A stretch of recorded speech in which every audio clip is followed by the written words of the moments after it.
In this segment of our lecture on respiratory pathologies, we're going to focus on obstructive and inflammatory processes. So we'll differentiate among obstructive and inflammatory pulmonary pathologies.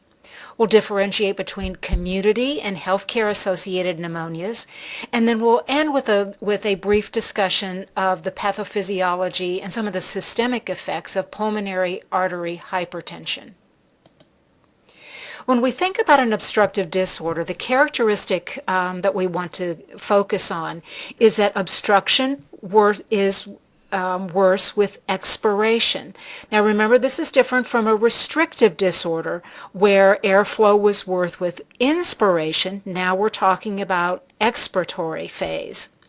As a result, this results in a longer expiratory phase and a decrease in the forced expiratory volume. What this means basically is, if you remember our normal physiology, when we exhale, the expiratory phase is passive. And so when we have an obstructive process that causes air trapping, which is again characteristic of obstructive disorders, we have to literally force a little bit more air out at the end of expiration. Those of you that have worked with adults or maybe have seen this in adult family members or out in the community, think of individuals who have COPD, individuals who have emphysema. You'll see them use pursed lip breathing in order to prolong that expiratory phase. So if you even try that with me, take a breath and then purse your lips and blow that air out through those pursed lips. So as you tried that, did you notice that your expiratory phase was longer than it usually is? This is a physiologic response to decrease the amount of air that is trapped in the airway. And you don't have to teach a child that has chronic obstructive pulmonary disease to do this. And many adults who develop COPD actually do this physiologically. If they don't, we teach them how to do this. Obstructive disorders are characterized by dyspnea, shortness of breath, and may also be characterized by wheezing, that narrowed airway sound where we're actually pushing against an obstruction. And if you think about most of the wheezing you've heard, the majority of the wheezing is expiratory. Could it also be inspiratory? Yes, but that really means that your airways are really closing down or very spasmed. So in an obstructive disorder, we would see an increased work of breathing. We would again see a ventilation-perfusion mismatch because they're perfusing but not ventilating. And there would also be a decrease in that forced expiratory volume. It's called the FEV1. Remember, that means that they are doing air trapping because they have to force more air out, and they can more, and they have difficulty with that. In general, when we think about obstructive disorders, we call this very broadly, this is a very broad category with numerous pathologies, chronic obstructive pulmonary disease, and the classic pathologies are emphysema and bronchitis. But we also have a third player that we're going to talk about in a little bit, and that is asthma. So when we think about COPD, with the primaries being chronic bronchitis and emphysema, there's a progressive obstruction to airflow. And this obstruction is due to the inflammatory response to either inhaled particles or gases. And that's the primary why this happens. Now, the primary inhaled gas that is related to the development of COPD is cigarette smoke. Now, although this is primarily an acquired obstruction, progressive obstruction, because cigarette smoke doesn't occur naturally, we have to actually acquire that, there is also some genetic basis in some individuals. This is where you would see an emphysema or a COPD that occurs without another initiating pathology like cystic fibrosis in someone who is in their early adult years or even their early middle years. So it's happening much younger than we usually see COPD, which is generally in someone who is in their 60s, 70s, even their 80s.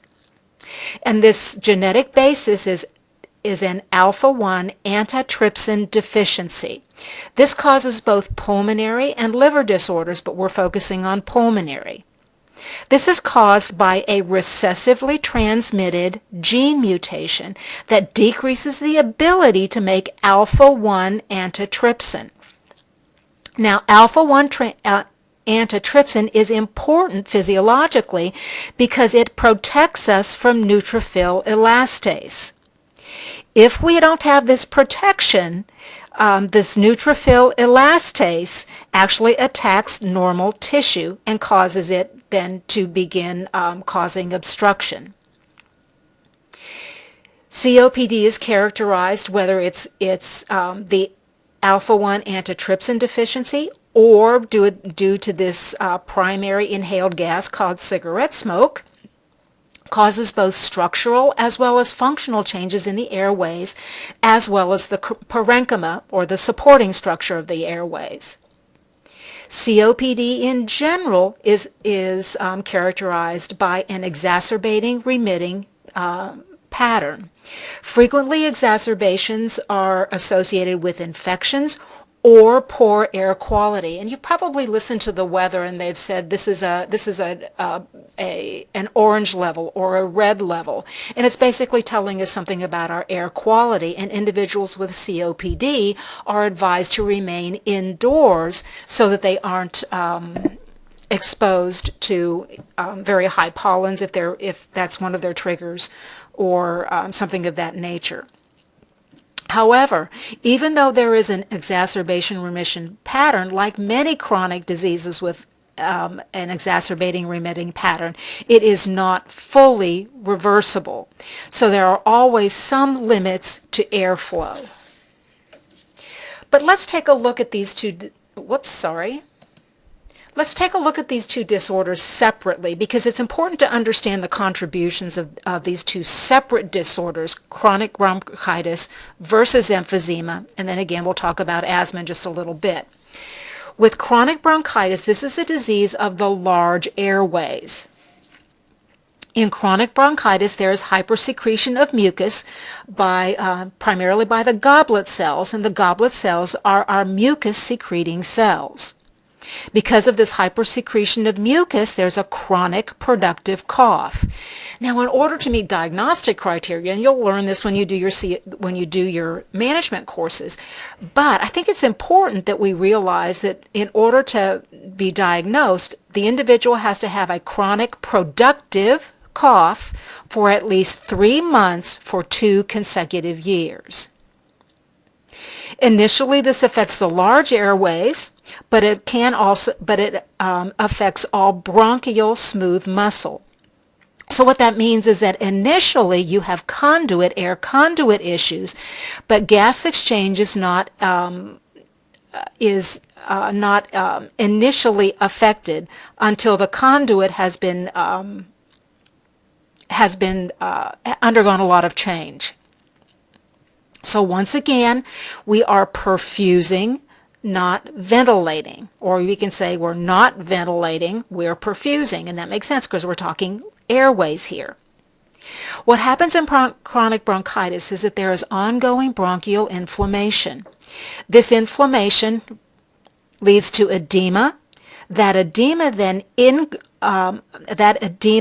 is associated with an increase in the size as well as the number of mucus glands and those goblet cells. Remember, goblet cells are your mucus-secreting cells. Because of the edema and all of this mucus that's being secreted, there is a ventilation perfusion mismatch. And remember that mucus is obstructive. The VQ mismatch leads to hypoxemia. As a result of this, then, just imagine large airways, lots of mucus trying to obstruct it. You can imagine then that there would be air trapping on expiration. So while you can pull the air in, you can drop that diaphragm, you can get some expansion of the large airways. When you try to move that air out, the mucus is there, and as a result, the residual volume is increased.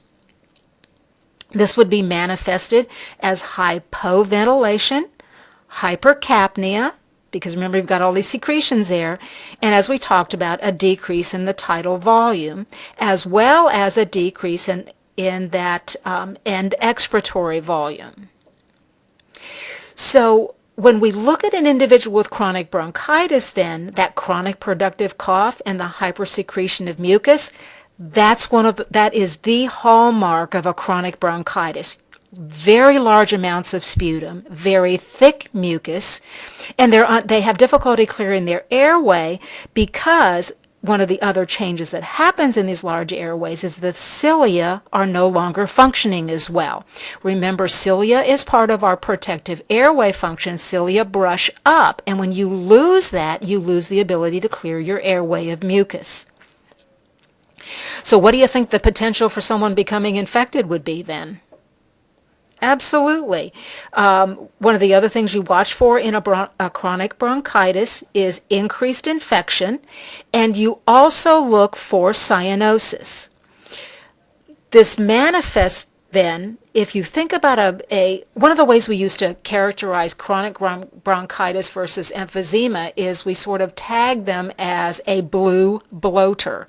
So this individual tends to be the blue bloater. They are hypercapnic. They tend to be cyanotic because of all this air trapping and because of all this mucus in there that's making them hypoxemic.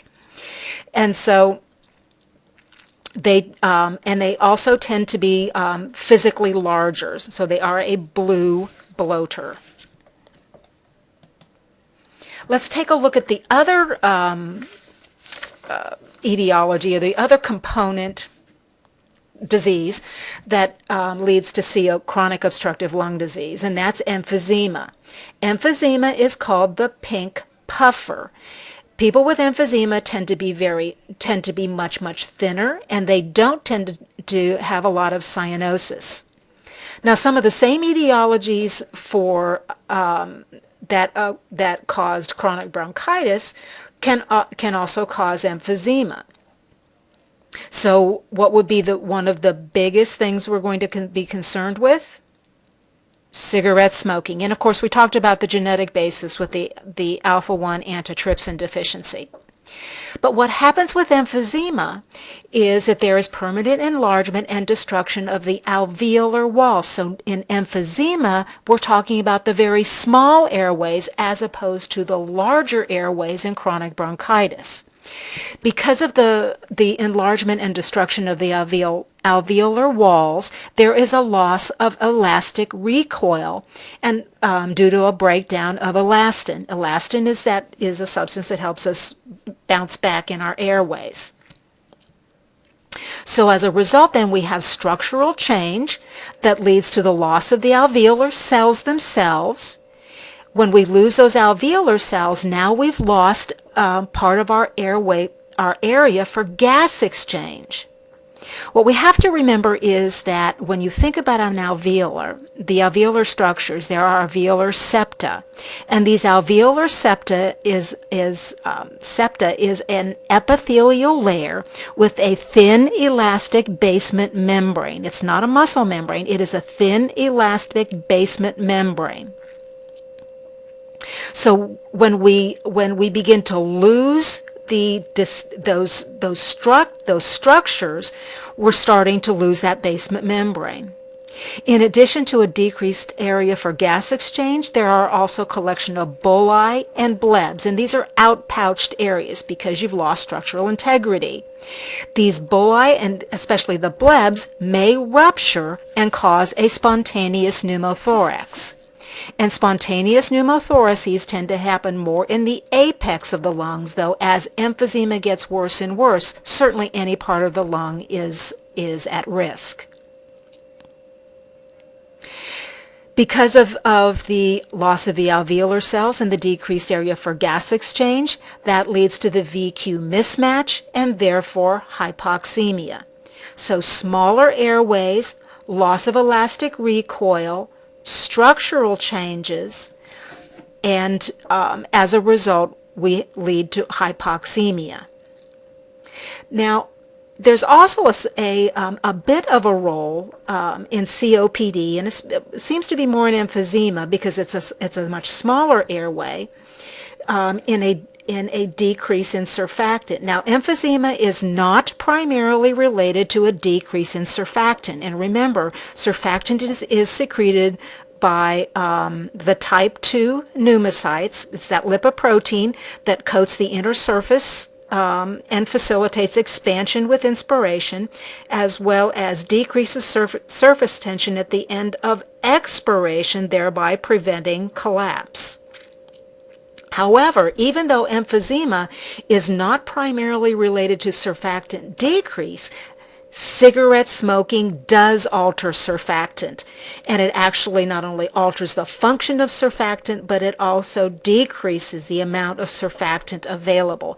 So that's how surfactant is important in emphysema that has a direct relationship to chronic cigarette smoking and the changes from the cigarette smoking. So back to the structural changes. There's a loss of recoil. Because of that loss of recoil, there is air trapping, and as a result, there is also increased work of breathing, which leads to hypoventilation and hypercapnia. Now, the individual with emphysema works a lot to breathe. And again, it's very hard sometimes to separate out emphysema versus bronchitis, although many individuals may have a major component of one of these diseases over another. They may also be mixed. But think about these individuals with COPD, and especially with emphysema and these tiny little airways, how hard they have to work to breathe. They expend huge amounts of energy in order to breathe.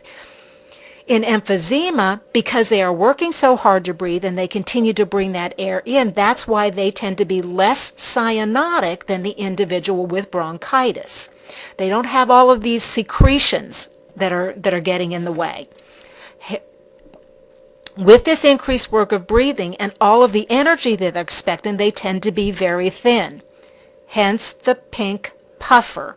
So their respiratory rate tends to be higher. They are not cyanotic, and their work of breathing, they tend to be they tend to be thinner. So the systemic effects of you have the systemic effects of chronic inflammation, this positive work of breathing that can then lead to malnutrition and the risk of infection. With both chronic bronchitis, emphysema, any form of COPD, infection is always a risk because of both structural changes as well as the hypoxemia.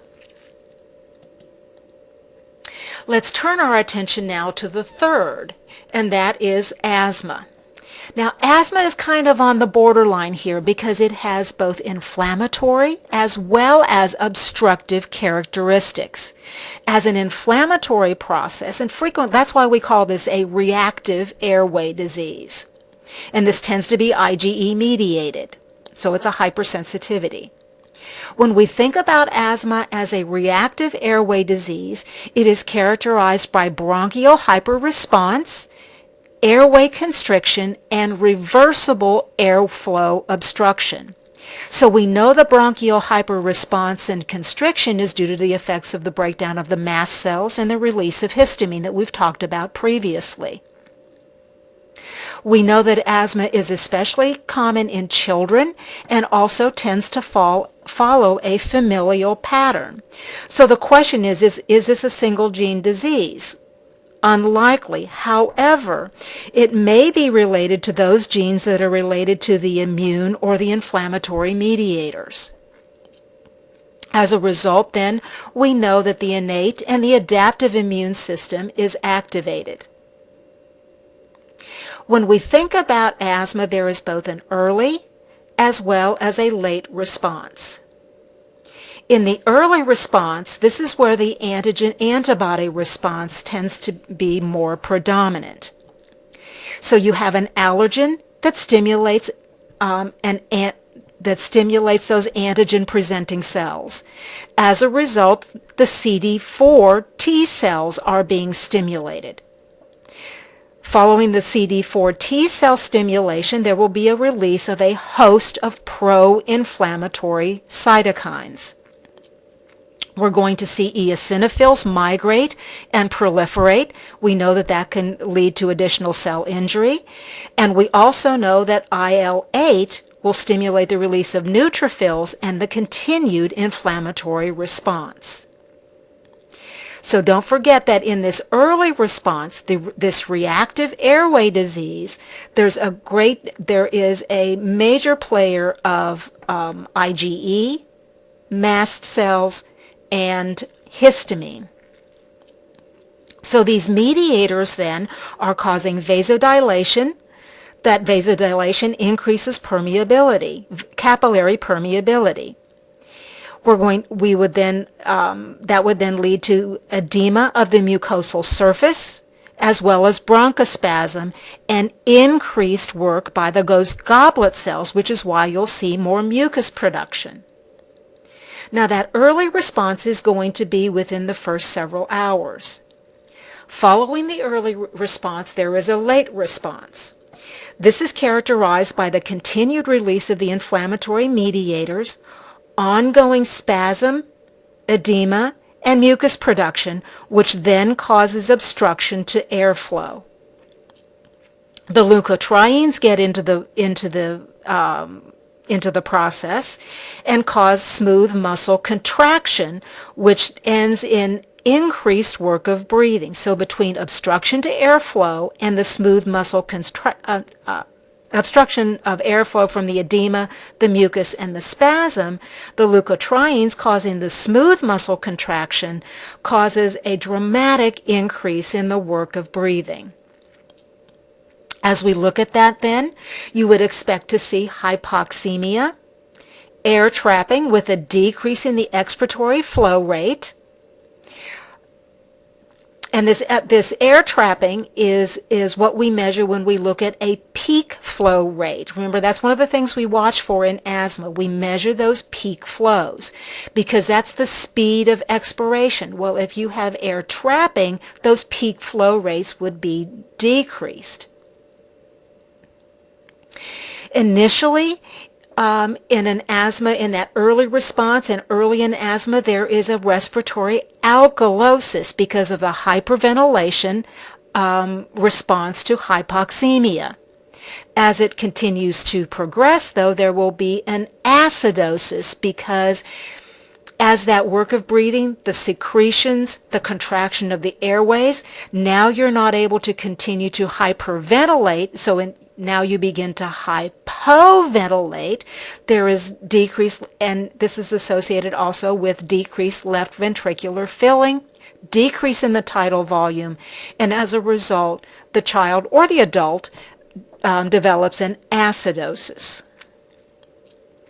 Like the other two chronic obstructive processes we've talked about, asthma is characterized by exacerbation and remission, and this is potentially reversible. However, we know that with chronic exacerbations, this can lead to hyperinflated lungs, an obstructive process, and those hyperinflated lungs manifest themselves as a barrel chest.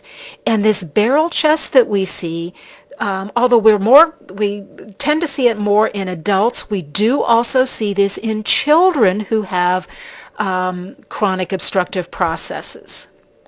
And again, we're going to talk about cystic fibrosis in a little while.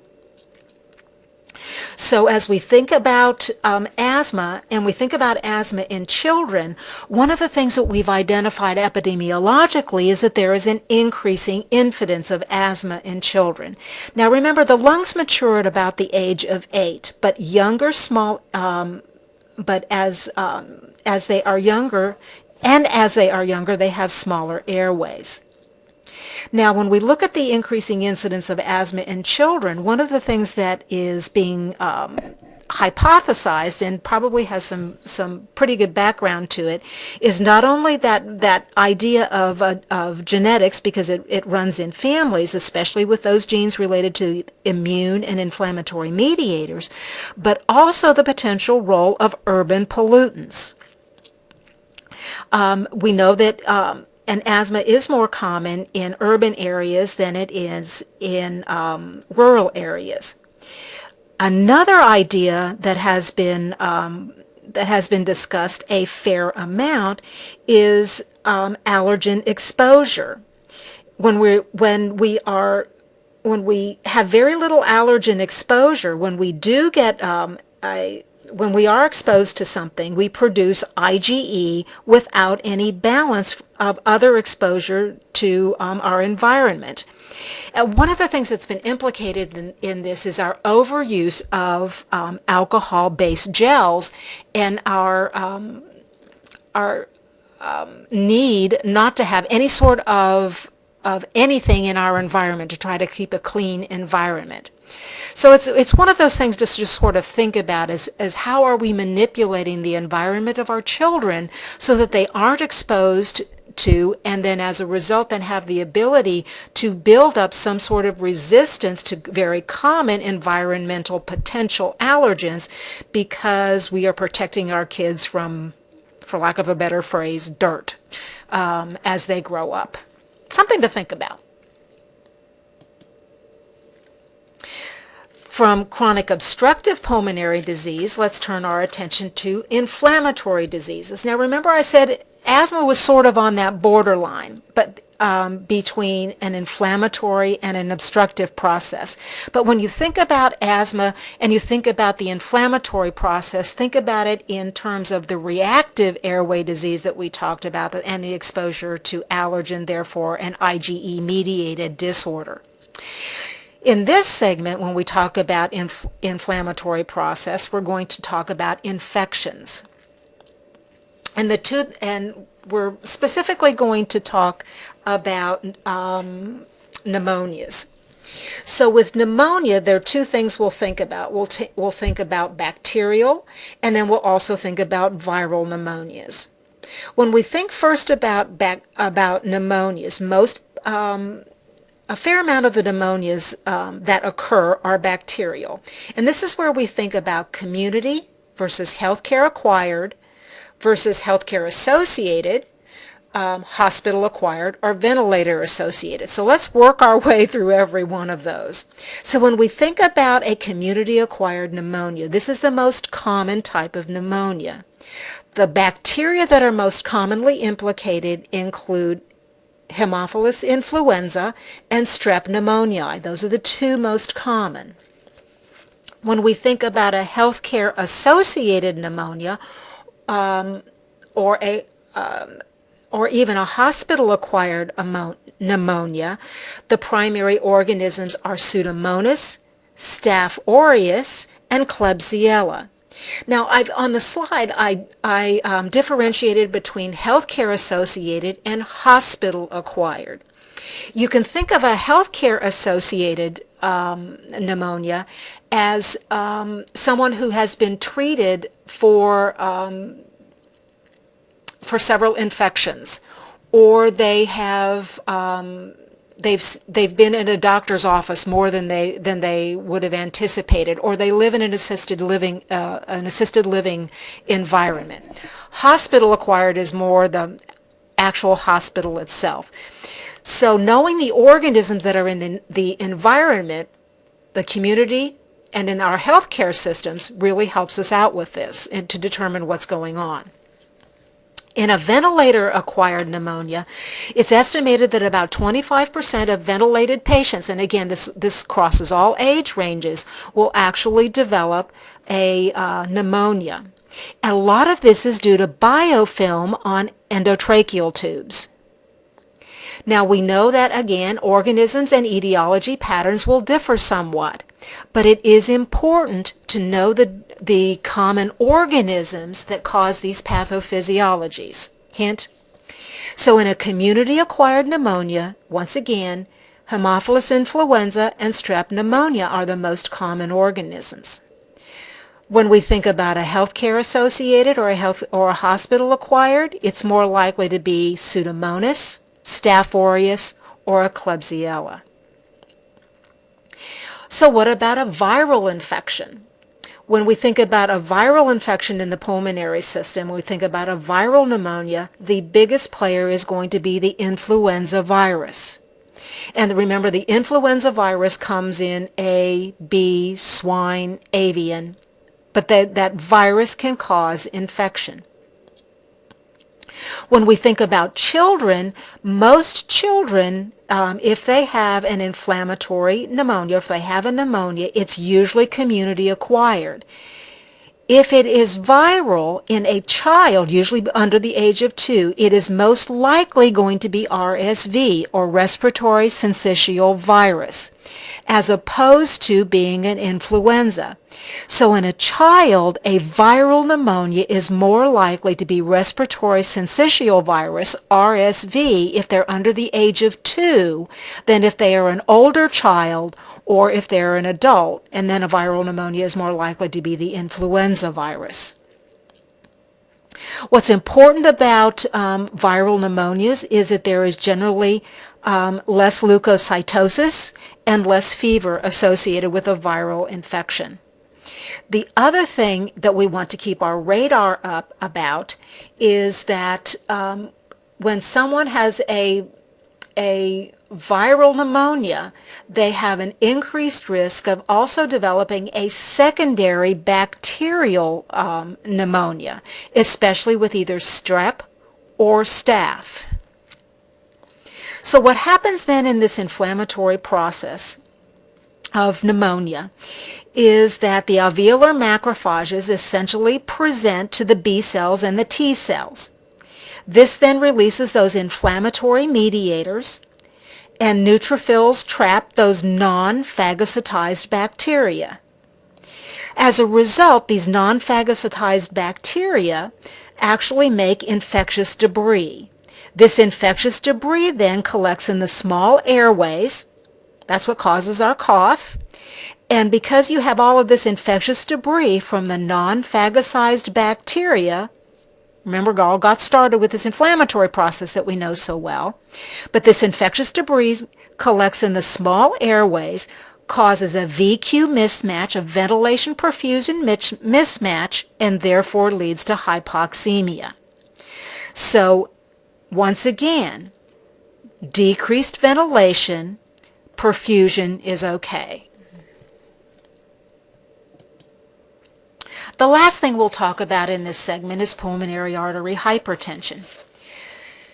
So now we're kind of switching gears a little bit because pulmonary artery hypertension is a vascular disease.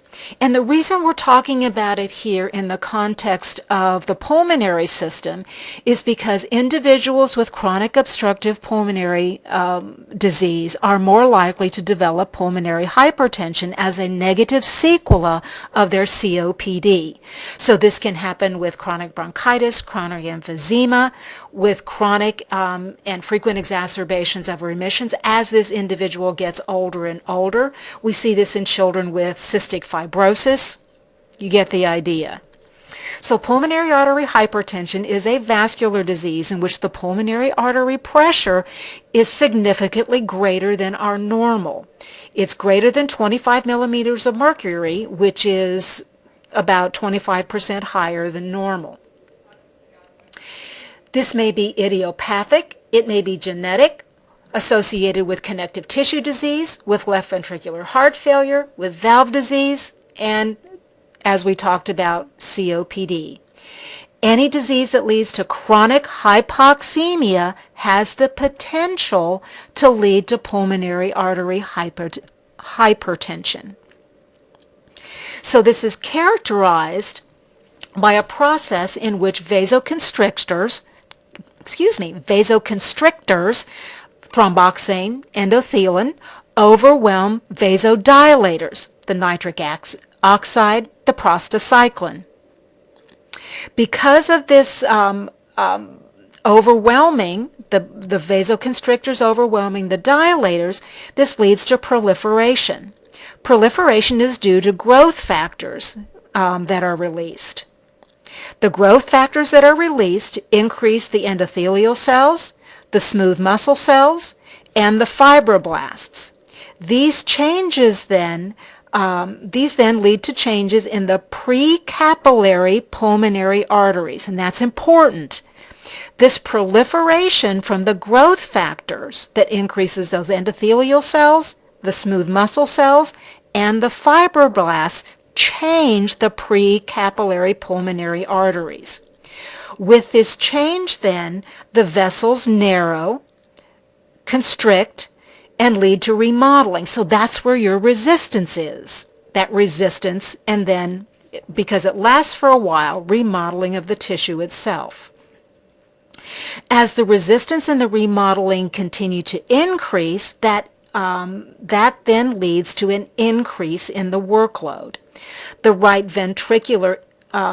ventricle increases and hypertrophies and can also fail. So because you have backflow to the right ventricle, that then leads to right-sided heart failure, and right-sided heart failure, characterized by the hypertrophy and dilation, is often called cor pulmonale. Cor pulmonale is a manifestation and a negative effect of long-standing pulmonary hypertension, and you will see this in individuals with COPD that have had COPD for a while. Individuals with cor pulmonale then have chronic hypoxemia, right-sided heart failure, right ventricular failure. They have very high works of breathing, and they have, as a result, that they expend a large number of calories just to breathe, and frequently have nutritional deficits because they use so much energy to breathe. So in this section, we've talked about some pretty big concepts. We started off by talking about COPD. COPD has three major disease processes to think about: bronchitis, emphysema, and asthma. Each of these has defining characteristics when you separate them and then as you pull them back together. Remember that asthma, it's called a reactive airway disease, so we begin then to, asthma has both an inflammatory as well as an obstructive process pathophysiology. We then turned our attention to pneumonia. We characterized the different organisms that are responsible for a community-acquired versus a healthcare or hospital-acquired pneumonia, and then talked a little bit about ventilator-associated pneumonia in an individual who has been on a vent and has biofilm collecting on their endotracheal tube or their tracheal tube if they are trached. Our last thing that we talked about was pulmonary hypertension, and we talked about pulmonary hypertension because anyone with chronic hypoxemia has the potential to develop pulmonary hypertension, and that's why we put it here as opposed to in spending a lot of time on it when we did our cardiovascular disorders. I hope this discussion has been helpful, and I hope it made sense. Please let me know if you have any questions.